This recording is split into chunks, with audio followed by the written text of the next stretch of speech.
Yan mga kasay. Ito yung red balete, oh. Wild na masyado. Gagawin natin, puputulin muna natin yung ugat niya para hindi siya masyadong mabilis lumaki. Hindi pa natin ma-workshop ngayon to, kaya puputulin lang muna natin ito ugat.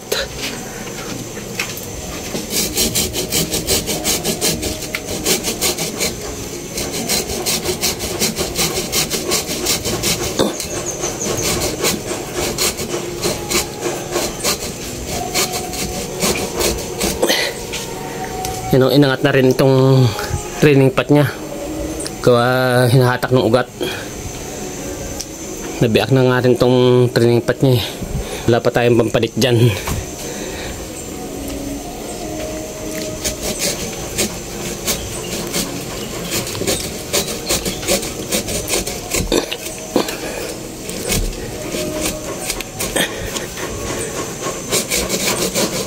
Yun. Naputol na.